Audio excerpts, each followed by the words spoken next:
Family man के third season को लेके काफी मिक्स्ड रिएक्शंस निकल के आ रहे हैं लोगों के। पता नहीं ऑडियंस क्या ही एक्सपेक्ट कर रही थी थर्ड सीजन से। हाँ, मैं मानता हूँ कि थर्ड सीजन पहले 2 सीजन जितना कैप्टिवेटिंग नहीं था, पर ऐसा भी कोई बड़ा पाप तो नहीं कर दिया थर्ड सीजन ने जिसके बाद लोगों को डिसअपॉइंटमेंट ही हो जाए। मुझे थर्ड सीजन पसंद आया। बीच बीच में थोड़ा बहुत लैग करता है शो, पर ऐसी नौबत तो नहीं आई मेरे केस में कि एक बार में शो को खत्म ही ना कर सकूं। मुझे तो मजा आया था। खैर, अब क्या ही कर सकते हैं, जिसको जैसा लगा शो, सबकी अपनी अपनी पसंद होती है। लेकिन मेरे लिए थर्ड सीजन का सरप्राइजिंग मोमेंट था कि शो को फोर्थ सीजन के लिए बचाया गया। मुझे तो लग रहा था कि थर्ड सीजन के साथ ही फैमिली मैन शो को गुड बाय बोल दिया जाएगा, पर विलन बच के भाग जाता है। श्रीकांत की हालत मरने जैसी हो जाती है। मेजर समीर किसी पे गन पॉइंट करता हुआ दिखता है। एंड फैमिली मैन के थर्ड सीजन के साथ ही नए यूनिवर्स की जानकारी भी दे दी गई है, जिसको लेके बहुत सी थ्योरीज बनना भी शुरू हो चुकी है, जिसपे मैं आगे बात करूंगा। फैमिली मैन के थर्ड सीजन में काफी चीजें थी जिसने मुझे कंफ्यूज कर दिया था, क्योंकि इस बार का प्लॉट थोड़ी अलग है बाकी 2 सीजन्स के मुकाबले। इस बार एक नई ऑर्गेनाइजेशन देखने को मिलती है कलेक्टिव नाम से, जिसका एक मेंबर होता है द्वारकनाथ, जिसका मेन मोटिव होता है इंडिया के साथ डिफेंस डील करना, जिससे कलेक्टिव ऑर्गेनाइजेशन को मोटा पैसा मिलने वाला था। लेकिन इंडिया की पीएम डिफेंस डील को होल्ड पे रख देती है, क्योंकि उन्हें लगता है अभी उन्हें आर्म्स की जरूरत नहीं है। चाइना के साथ अभी कोई वॉर नहीं होने वाली है, पर कलेक्टिव ऑर्गेनाइजेशन द्वारकानाथ पर प्रेशर डालती है इंडिया से डील करवाने के लिए, जिसके बाद द्वारकनाथ की पार्टनर बोल लो या जो कुछ भी,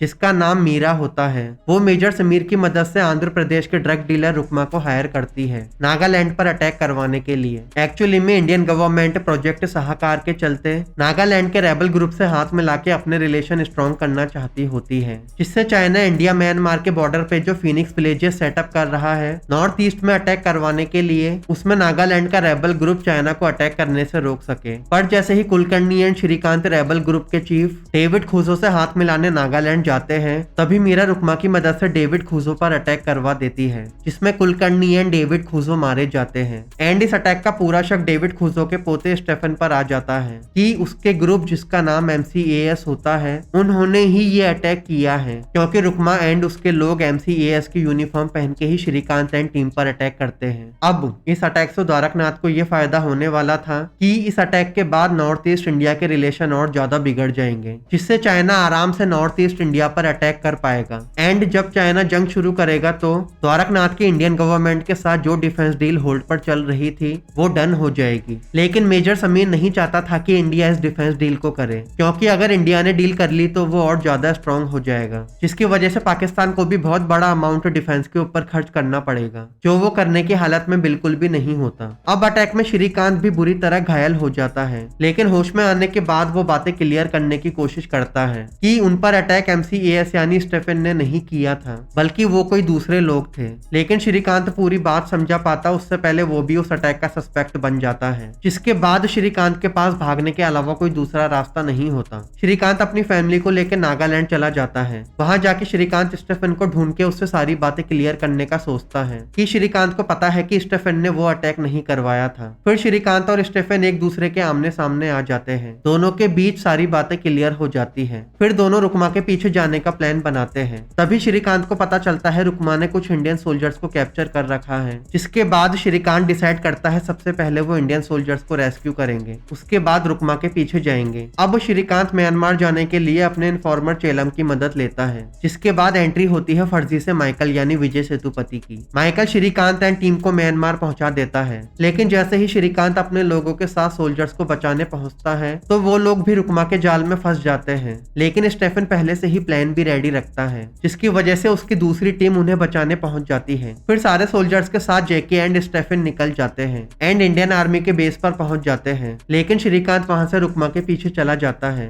दोनों को गोली लगती है, दोनों बुरी तरह घायल हो जाते हैं। रुकमा किसी दूसरे रास्ते निकल जाता है। अब वो कहाँ जाएगा उसका आइडिया नहीं है, क्योंकि मदद की जरूरत तो उसे भी पड़ेगी। लेकिन श्रीकांत की सिचुएशन ज्यादा क्रिटिकल हो चुकी है। अब सीजन 3 यहाँ पे एंड हो जाता है, पर जहाँ तक है जेके वापस सोल्जर्स के साथ श्रीकांत को ढूंढने जाएगा एंड सीजन 4 की कहानी वहीं से कंटिन्यू होते हुए दिखेगी। मेजर समीर किसी पे गन पॉइंट करता हुआ दिखता है। वो कौन था इसको लेके सस्पेंस बनाया हुआ है। देखने से ऐसा लगता है जैसे मीरा को ही टारगेट कर रहा है समीर, पर मुझे ऐसा लगता है कि मीरा को मार के समीर का क्या ही फायदा होने वाला है। कलेक्टिव ऑर्गेनाइजेशन को मुझे नहीं लगता कोई फर्क भी पड़ेगा मीरा के मरने से। हाँ, लेकिन द्वारकनाथ को मार के जरूर फायदा हो सकता है समीर को, क्योंकि समीर वैसे भी नहीं चाहता था कि इंडिया द्वारकनाथ के साथ डिफेंस डील डील साइन करे, लेकिन वो ऑलमोस्ट फाइनल हो चुकी है। बट क्या हो अगर समीर द्वारकनाथ को ही मार दे तो इंडिया के साथ डिफेंस डील होल्ड पर चली जाएगी। उसके बाद जब डील करवाने वाला ही नहीं होगा तो इंडिया डील करेगा किसके साथ। लेकिन वहीं एक सवाल ये भी खड़ा हो रहा है, द्वारकनाथ इंडिया आया हुआ था, अब वो अगर उस टाइम तक इंडिया में ही है तो मेजर समीर तो इंडिया आ नहीं सकता द्वारकनाथ को मारने। एंड अगर द्वारकनाथ वापस यूके चला गया है तो भी जहां से समीर गन चला रहा है वो देखने से तो यूके जैसा नहीं लग रहा, इसीलिए घूम फिरकर सुई मीरा पर ही आ जाती है। मीरा थाईलैंड में होती है एंड समीर जिस लोकेशन पर है वो थाईलैंड हो सकती है, लेकिन मुझे कंफर्म नहीं है। पर ये तो हो सकता है ना कि द्वारकनाथ या मीरा में से किसी एक को ही टारगेट किया है समीर ने। कोई तीसरा कौन ही होगा जिसको मार के फायदा होगा समीर का। मुझे तो ये भी समझ नहीं आ रहा मीरा को मार के भी क्या ही फायदा हो जाएगा समीर का। डिफेंस डील तो रुकने वाली है नहीं, वो सिर्फ द्वारकनाथ के मरने पर ही रुक सकती है। जो कुछ भी होगा उसके लिए सीजन 4 का ही वेट करना पड़ेगा। लेकिन सीजन 4 को लेके अभी से पॉजिटिव वाइब आ रही है कि सीजन 4 बहुत बड़ा होगा, क्योंकि देखो अभी तो पीएम का जो पीए है संबित नाम ही है उसका, आई गैस उसका सच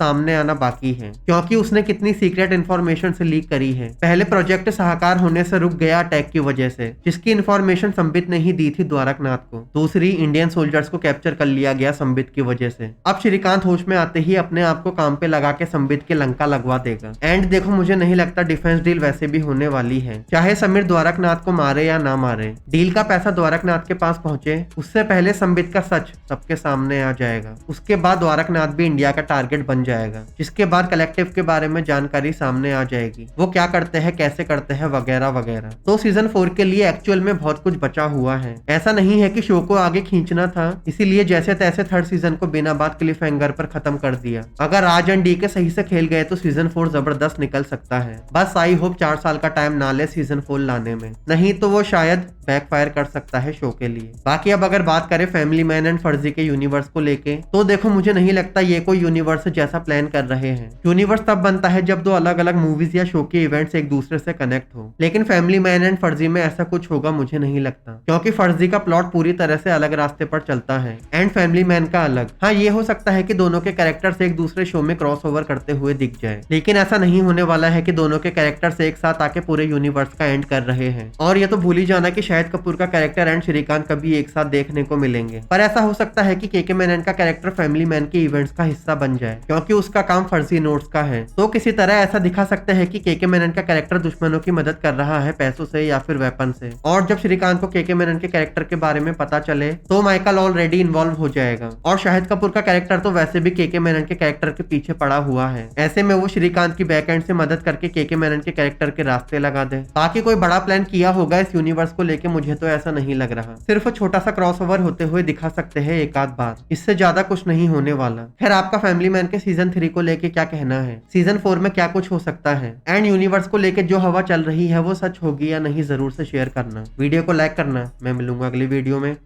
बाय।